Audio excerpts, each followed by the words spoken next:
Mercredi 13 novembre, bonjour à tous et bienvenue dans ce nouveau numéro de Quintet Express. Très heureux de vous retrouver pour l'analyse de deux nouveaux quintets, le quintet de ce jeudi et le quintet de ce vendredi. On ira du côté de Fontainebleau dans un premier temps avant de se rendre à Vincennes. Week-end exceptionnel qui nous attend du côté de Vincennes concernant notamment la première qualif au Prix d'Amérique Legend Race, le Prix de Bretagne, première qualif de ces Americ Races qui commencera ce dimanche 17 novembre. Et on va pas parler d'obstacles aujourd'hui, mais ce week-end exceptionnel aussi du côté de l'obstacle, du côté d'Auteuil avec les 48 heures de l'obstacle. 4 groupes 1 au programme, de nombreux groupes 2, amoureux des courses hippiques, vous allez être servis. Face à moi aujourd'hui pour analyser les deux quintets qui nous intéressent et vous donner leurs pronostics, deux experts, et à ma gauche on retrouve Lucas. Comment ça va Lucas ? Ça va nickel, et toi Elliot ? Un peu de 109 dans cette émission, ah oui, la next gen. Je me demandais hier, parce que j'ai fait le casting d'aujourd'hui avec Anthony hier, je me demandais si c'était votre première fois tous les deux ensemble ou pas, mais il me semble que vous l'avez déjà fait une fois, non ? Exactement, une fois. C'est notre deuxième fois. C'est la deuxième fois. C'est pas la première fois. Face à Lucas, du coup, vous l'aurez compris, on retrouve Romain Le Cellier. Comment ça va, Romain ? Je veux dire Lucas. Comment ça va, Romain ? Très bien, Elliot. Ravi d'être avec vous deux pour discuter les deux quintets. On va essayer d'être bon, surtout à Fontainebleau. Ouais. Notre domaine, mais on va essayer d'être bon. Ouais, ça va être la mission, sachant que vous passez juste après Favard contre 1. Ah oui. Et Guillaume Coves qui a donné un quintet des ordres mardi. On a la pression. En plus, c'était pas dans sa discipline. Il a donné un quintet des ordres au galop du côté de Chantilly. Donc voilà, et aujourd'hui il a donné le couplet, il a donné Nice Present et Bitcoin Dark, bref. Comme ça, si on n'avait pas la pression, on l'a. Exactement, là vous êtes dans le vrai, dans le dur. On commence du coup avec Fontainebleau, messieurs. Que faisons-nous avant de connaître vos chevaux ? Est-ce qu'on pourrait présenter cette course ? Est-ce que qui se sent de la présenter ? Je me lance. Donc c'est le prix de la Seine-et-Marne, donc un handicap du coup pour 3 ans et plus, disputé sur la 2000 mètres de la piste de Fontainebleau, un parcours assez sélectif avec une longue ligne droite. Donc on peut peut-être passer à notre préféré, comme tu veux. C'est toi qui es un peu le fil conducteur de cette émission. J'arrive tout de suite. Je te remets un peu comme ça pour qu'on puisse te voir. Alors okay. Regarde, t'as des petits ronds là pour les serrer. Tu peux serrer pour que ton micro il reste. Il bouge pas. Voilà, parfait. On leur apprend un peu le métier aux petits. On va effectivement, vous commencez à en avoir l'habitude dans cette émission, avoir la base, l'outsider et la rayure de Romain et de Lucas avant d'avoir leur ticket. On vous écoute tout de suite. Écoute Lucas, on va te laisser sur ta lancée. Qui aura ta préférence à Fontainebleau ? C'est le 4 Get Set qui va avoir ma préférence. Donc il a conclu deuxième du Qatar Prix Carus derrière un noir qui a répété à l'échelon supérieur puisqu'elle s'est classée troisième du prix Fille de l'air pas plus tard que dimanche dernier. Ouais. Et il devançait à cette occasion Wild Pansy qui a gagné 2 quintets d'affilée, dont mardi dernier pour la Casa Godolphin. Donc la ligne est très bonne. La dernière fois c'était un peu trop lourd pour lui et en plus il a trébuché dans les stalles. Donc son entraîneur nous dit d'effacer complètement cette course. Monté par Maxime Guyon, toujours redoutable. Entraînement Ludovic Gadba en forme. Avant le coup, je suis assez chaud. Alors que pour toi, Romain, ce sera ton outsider Get Set. Ouais, après c'est un handicap, donc c'est assez ouvert. Les outsiders peuvent être des favoris inversement. Je l'aime beaucoup, moi je l'ai mis en tête pour tout vous dire. Ouais. Mais après, ce que je me dis, c'est que ça va être tout ou rien, j'ai l'impression, avec lui. C'est un peu un cheval qui est quand même inconstant. Ouais. Il a les œillères, avec qui il avait bien performé à Longchamp 2 fois. Notamment avec les chevaux que Lucas a cités, des chevaux qui valent mieux que ce quintet même, je pense. La dernière fois, il a déçu, mais son entraîneur dit que c'est le terrain lourd. Là, ça devrait, on n'a pas précisé, mais ça devrait être 4, on va dire, très souple. Mais ça sera pas lourd. Non, ça sera pas lourd, ouais. Donc les vrais chevaux de terrain lourd vont pas être avantagés en tout cas. Donc il est en tête de ton ticket, mais tu l'as mis en outsider parce qu'en base plus solide, tu lui vois le numéro 13. Tout à fait, I'm a Believer. Ça, c'est une vraie bête à quintet par contre. Un cheval d'expérience. Il a un bon numéro, le 2. Fabrice Chappé, on connaît dans les quintets, c'est un entraînement qui est toujours redoutable. La montre d'Alexis Pouchin. Il a quand même beaucoup de choses pour lui. Il fait toutes ses courses et peut-être pas de là à gagner. Ouais. Mais par contre, pour être dans les 3-4 premiers, je pense que c'est un cheval assez solide. L'outsider de Lucas, c'est le 16, Ganas. Ouais, exactement. Ce sera un bon outsider, je pense. J'aime beaucoup son profil. La dernière fois, il a fini 4ème alors qu'il était parqué en 4ème épaisseur le 9 ans, donc pas de dos. Il s'est malgré tout montré très lutteur pour prendre la 4ème place tout près des premiers. Il a le petit poids. Il devrait trouver un terrain pas trop lourd, comme on le disait. Lui, vraiment, si le terrain était trop lourd, ce serait très handicapant. Il a été pris en note à plusieurs reprises et vraiment, je pense que c'est un outsider très séduisant au départ de ce quintet. Vos rayures, respectivement, je vais donner la main à Romain pour commencer. C'est le 3, Zellman. Zellman, j'ai pas été chercher bien loin. Son entourage dit qu'il faut le regarder courir. Ouais. Il reste sur 2 contre-performances assez nettes dans des handicaps de ce type. Entre-temps, il y avait une victoire au Mans, mais dans une catégorie nettement inférieure. Donc je préfère le laisser. Et côté Lucas, c'est le 5 qu'on raye. Ouais, il fait une rentrée. Donc déjà, dans ce type d'épreuve très difficile, une rentrée, c'est pas évident. Il est mieux en PSF voire bon terrain. Là, ça va quand même être très souple. Je pense que ça va être difficile de l'envisager dès sa course de rentrée. Eh bien, messieurs, je ne payerai pas pour voir. On a vos bases, vos outsiders et vos rayures. On vous écoute maintenant pour votre ticket Quintet Plus. Vous avez tous les deux opté pour une formule en 7 chevaux. On va écouter Romain pour commencer. Ouais, donc pourquoi 7 chevaux déjà? Parce que c'est très ouvert. J'ai essayé de fermer en 6, mais compliqué. Mon cœur balançait trop, donc j'ai pas réussi. Donc j'ai dit 7. Donc je commence avec Get 7. Donc on a déjà parlé longuement de son cas. Pour moi, ça va être tout ou rien. Donc c'est pour ça que j'ai aussi retenu en tête. Plutôt que de le mettre dans les associés en fin de combinaison, ce sera tout ou rien. Donc s'il n'est pas là, on a encore des chevaux derrière pour se sauver, tout à fait. Ensuite, j'ai placé donc le 6, London Royal. Ouais. Donc lui aussi, il a déçu la dernière fois. Son entraîneur, Gavin Ardern, dit que c'est parce qu'il avait passé la langue par-dessus le mort, donc il s'est un peu étouffé. Donc il sera muni d'un attache-langue cette fois, ce qui va lui permettre de bien respirer normalement. Et sur la foi de ses performances d'avant, c'est une première chance. Il était parti grand favori d'ailleurs la dernière fois, quand il a déçu. Ensuite, le 13, donc Aimé Belliver. Ma base solide, si on peut dire ainsi. Avec Alexis Pouchin. Voilà. Ensuite, Pingo. Ouais. J'aime beaucoup la candidature de Pingo. David Smaga va arrêter à la fin de l'année, ça a été annoncé. Sa carrière d'entraîneur. Et je pense qu'il pourrait peut-être sortir par la grande porte avec ce Pingo. Effectivement. Qui vient d'être battu par Zayana dans un quintet sur la piste qui nous intéresse à Fontainebleau. Il est très dur, il a été de l'avance ce jour-là, il a été battu d'un rien. Je pense qu'il peut refaire pareil et puis finir dans les 3-4 premiers aussi. Après le 7. Gros Preto, bon là ça j'avoue c'est Michael Carding qui nous l'a soufflé celui-là. C'est bon signe ou mauvais signe. Voilà, c'est un peu. On trahit un secret. Les spectateurs s'en feront une idée. C'est son petit tuyau. Ouais. Certains l'écarteront. Il vient d'être excellent deuxième dans un quintet plus. S'il répète cette performance, il a tout à fait le droit d'être à l'arrivée aussi. Après, un gros outsider, je pense, c'est Jim Anzor. Ouais. Il vient d'intégrer l'effectif de Nicolas Perret. C'est un cheval qui vient de courir à Marseille de façon honorable. Son entourage fait le déplacement, donc ça m'amuse. Mais le seul bémol à sa candidature, c'est qu'il a le 16 dans les boîtes. Ouais, ok. Donc ça, c'est quand même ça peut être un inconvénient. Un peu dérangeant, ouais. Et après, je termine avec Ganas, qui est un cheval qui a de la réussite dans les quintets. J'ai un 3/6 sur lui dans les quintets, dans les 5 premiers. C'est un cheval de 3 ans face à ses aînés. J'ai préféré les chevaux qui avaient l'expérience, moi, personnellement, dans mon ticket. Mais Ganas, il a tout à fait le droit d'être à l'arrivée aussi, je pense. 4, 6, 13, 12, 7, 10 et 16 pour Romain. Côté Lucas, que faisons-nous? Donc moi le 4 Get 7 j'en ai parlé en tête de mon prono. Le 16 mon outsider préféré de l'épreuve, le 16 Ganas, deuxième. Le 7 Euro Preto qui s'était baladé à Amiens et qui a bien couru pour son premier essai au niveau quintet la dernière fois. Le 12 Pingo, affectionne piste souple et Fontainebleau. Avait été battu de peu par Zayana qu'elle retrouve avec un avantage au poids et Zayana est ma 5ème, donc le 2 en 5ème position. Ouais. Elle a très bien tenu sa partie dans le prix de l'élevage la dernière fois. Elle est transformée avec les œillères. Et pour la petite info, c'est sa dernière course avant de prendre du repos. On salue sa propriétaire. Les infos. On a été aux infos. Ensuite, je place le 9 Alemanja. Elle a fait un truc la dernière fois, 5 coups, elle est partie très vite. Elle a durci et elle n'a pas calé pour s'imposer. Donc peu de métier par rapport à ses adversaires, mais attention à elle. Et en dernière position, le 10 Jim Manzor comme Romain. Les pensionnaires Nicolas Perret font feu de tout bois actuellement. Il a déjà brillé en terrain souple. La dernière fois, c'était correct. Je l'insère en fin de combinaison.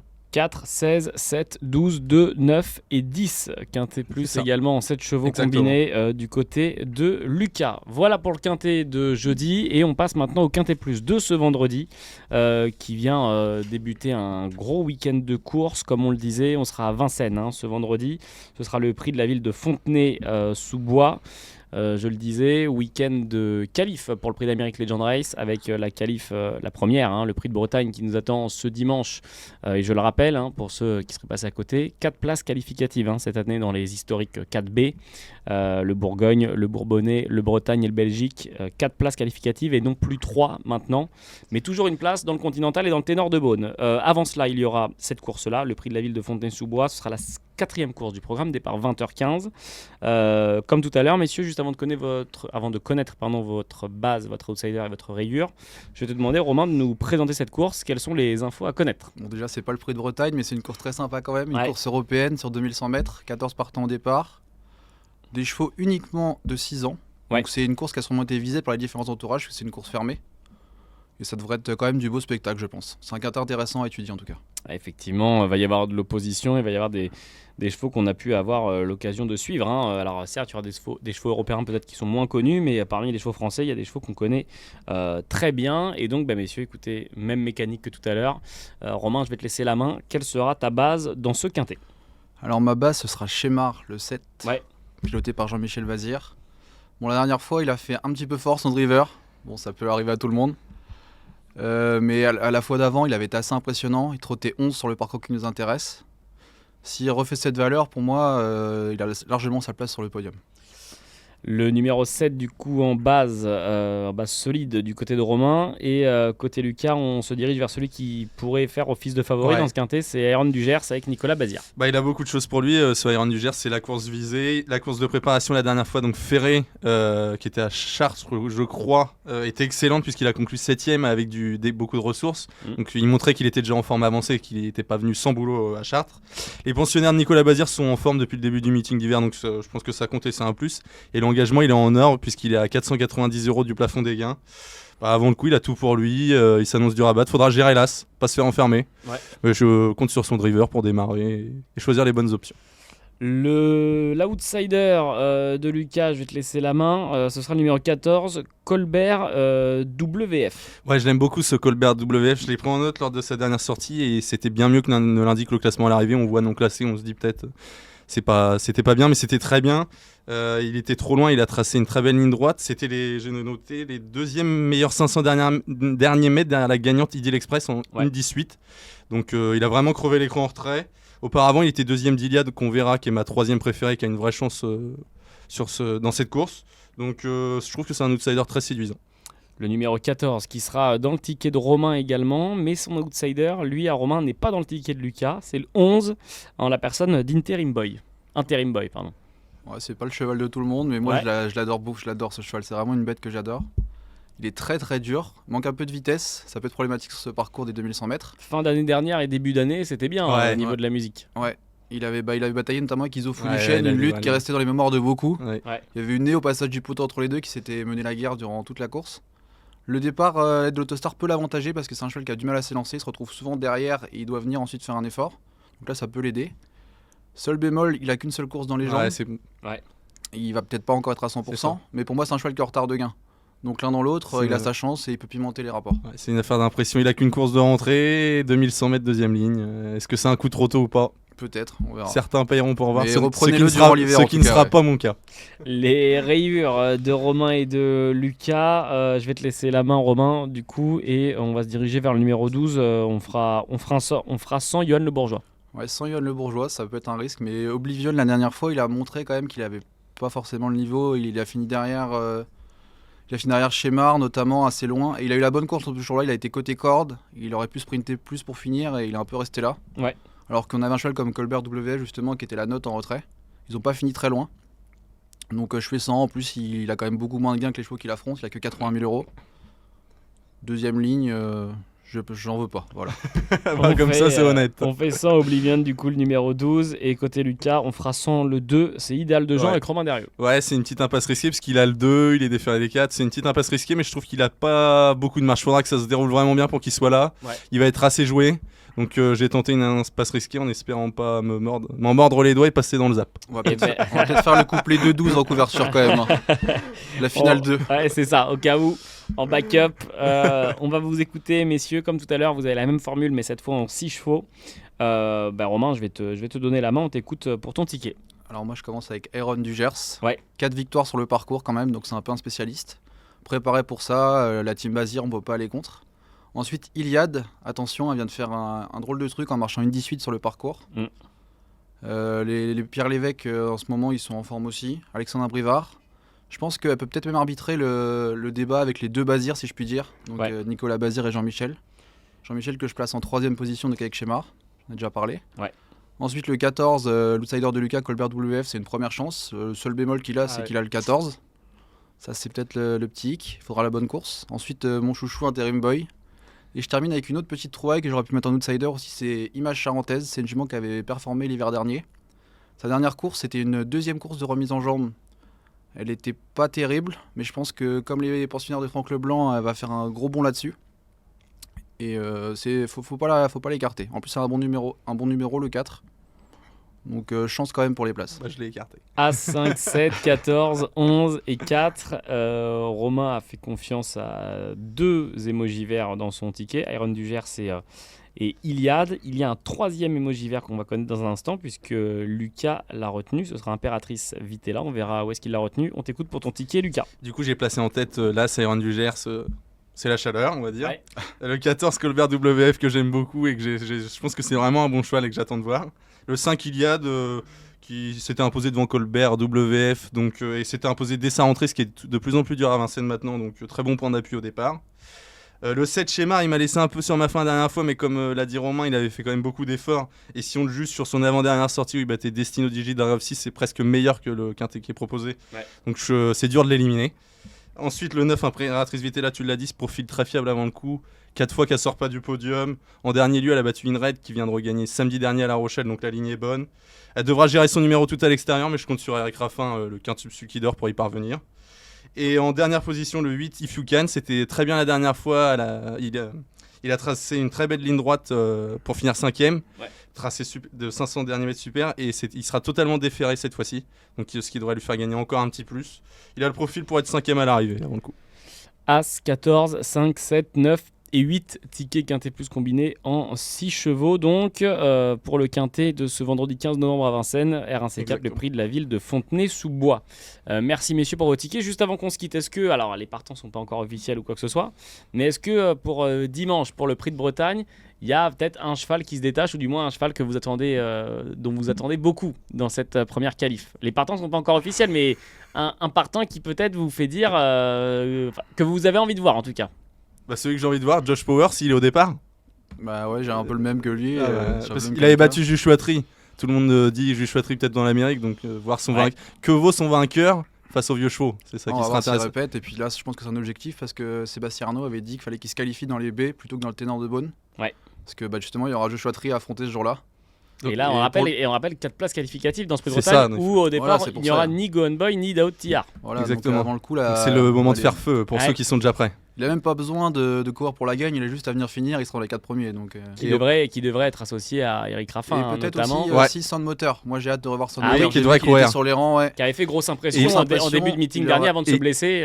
Il a déçu un peu en Suède lors de ses dernières sorties, mais il était un peu moins bien, donc on a hâte de le revoir en France. Les dernières fois en Suède, c'était moins bien. Parce qu'il aurait été favori les prix d'Amérique l'année dernière peut-être. Ouais. Et il avait fait une forte impression, oui, cinquième une grosse ligne droite qui avait fait grand bruit. Ouais, on a hâte de le revoir. Et s'était imposé la fois d'après devant Isidore Harvey-Daquet. Exactement. D'un petit nez. Exactement. Messieurs, suspense, réponse ce dimanche. Merci à tous d'avoir suivi ce nouveau numéro de Quintet Express. Merci encore Lucas. Merci à toi Elliot. Merci encore Robin. Merci à vous deux. Et quant à nous, on se retrouve demain pour une émission spéciale Prix de Bretagne en direct de Vincennes avec un invité, je vous laisse encore un peu de suspense, mais un invité 5 étoiles. Et vendredi sur les réseaux sociaux d'Equidia aussi pour une émission spéciale 48 heures de l'obstacle avec Charles Millepied, Maxime Bourra et Morgane Rigueras. Mais pour cela, il faudra être sur la chaîne YouTube d'Equidia ce jeudi et ce vendredi. Il y en aura pour tous les goûts. Ah oui. Passez une très belle semaine de course et on se revoit très vite. Merci beaucoup, à très vite, ciao.